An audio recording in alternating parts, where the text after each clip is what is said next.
Okay, I've got two external boxes ready for painting now, and the paint I use is the Leyland Trade True Guard. It's expensive, it's £27 a tin, that is, but it's brilliant stuff, brilliant stuff. You only need 2 coats of this and job done really. It's good stuff. I've used it a few years now, and I've seen my nest boxes last a lot longer with this. It really is good stuff, so I can't recommend it enough highly. So what I do, I use a paintbrush just to get into the corners, and I always do the bottom of the nest box first, and then I tip it upside down then. But these little corners and crevices, it's easy to use a paintbrush. The rest of the box I'll be using a roller, which I'll show you in a sec. So just to get into these corners, it's a lot easier.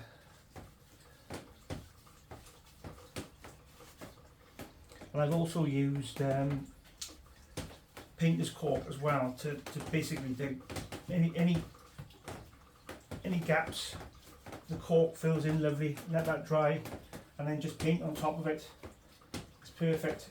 By the time you put 2 coats of masonry paint on top of it, that does the trick really. So as you can see, there's a lot goes into these nest boxes. It's not just, you know, a couple of nails and a bit of glue. It's a lot more intricate than that. And like I said, you want to make these boxes to last. The longer they last, the better. Right, so let's get that done. Right, so with a roller, all I do is just, it's a mini roller, not a big roller, and then just use it to go over what I've done and add to it as well. I think a roller does it in no time. If you did this with a paintbrush, it would take a long time. So that's something you need to bear in mind. Paintbrush and a roller would probably be better. And I always find with a roller, it's a better finish. You've got no bristle marks. It's a nice flat finish. You know, maybe I'm going over the top. I mean, it is an S box at the end of the day, but I do like my boxes. I like them to look nice and tidy, and obviously for them to work. So that's the bottom, and then all I do then is tip it back up, if I can, get a grip. And I do the one side,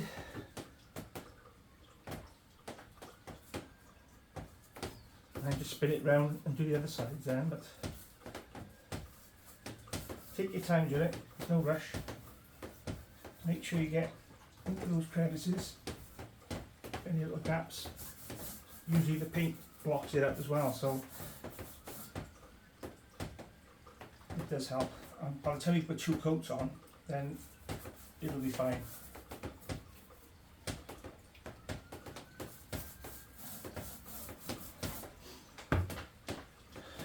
And all I'm using here, just to pop it up a little bit, is one of the inspection hatches, which are going to be painted as well. So it doesn't matter if I get paint on that.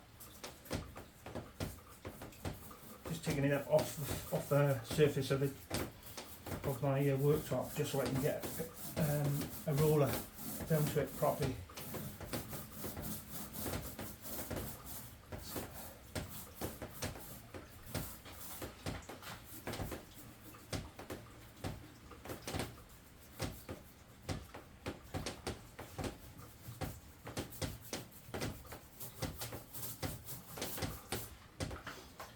So that's the one side done.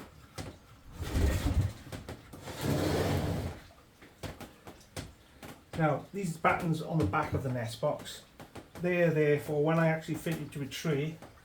I know I can fit a bracket on a tree, and these will sit on the bracket. So they're there for a purpose. Strengthen it a little bit as well. So I'll add another bit of ply to this when I get to the tree, and it all depends on the tree, how we fit it, the shape of the tree, etc.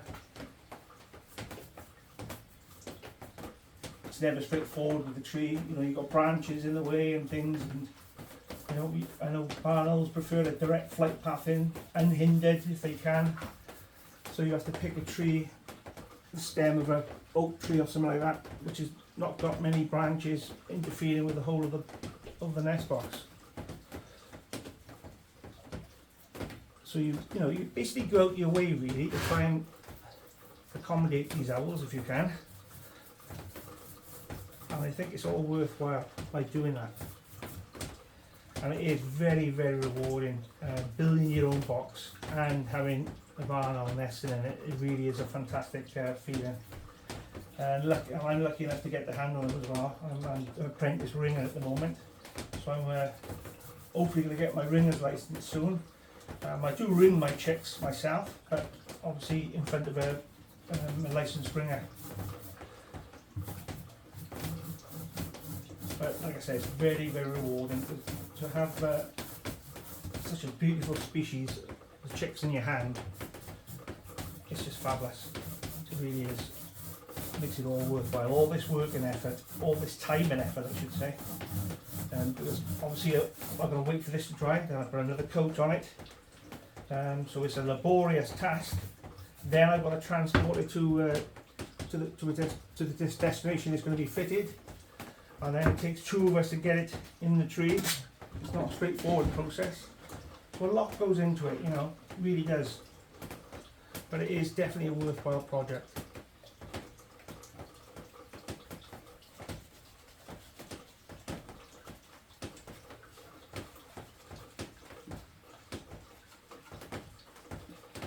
So I'll let this dry overnight, and we'll have another coat on it tomorrow. Then I'll fit the felt roof, add its number, allocate it a number for my records, and then it'll be ready to fit.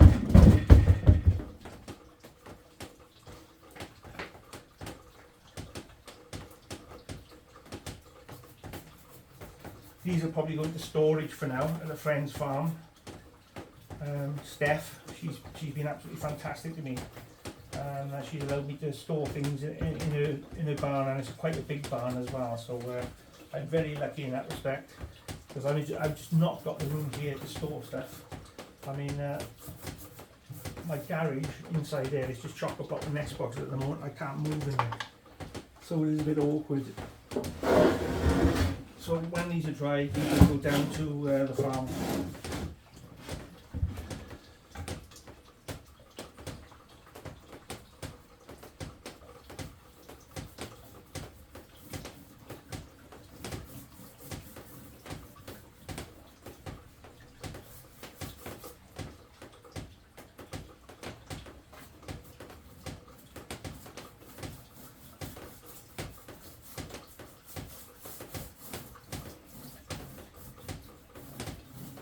I always worry when I come into an end of a tin, and then I'm going to have to fork out some more money for paint, unfortunately.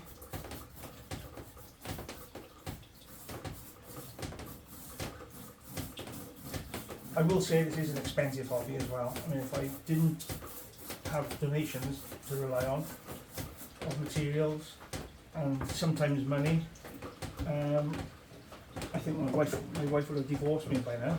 The amount of money I spend on this project. Obviously I spend a lot of money on diesel, getting back and forth, and it's just been in the garage. My truck just had a £200 bill. It's needed a new bearing, and it's got an MOT as well at the end of March.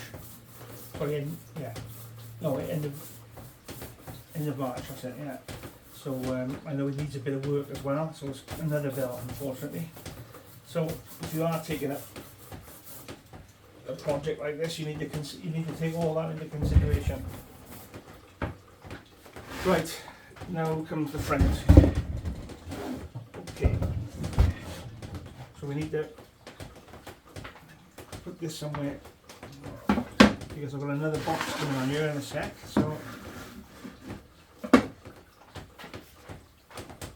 I'll just finish this video by showing you what it's like in my... So this workshop, originally I did everything in this little tiny garage here, and as you can see it's just chock-a-block with stuff. I mean, it's a lot of my son's tools in here as well. So what we did, we built this carport a few years ago, and I put basically it's not finished yet. I mean that's all that blue stuff there you can see is actually it's foam, just to insulate. So that's all going to be boarded up eventually. All that as well. So I've had to extend my workshop to accommodate my project. So again, that's something you need to take into consideration. It's not straightforward. It's not just a garden shed job. This actually is a proper man cave.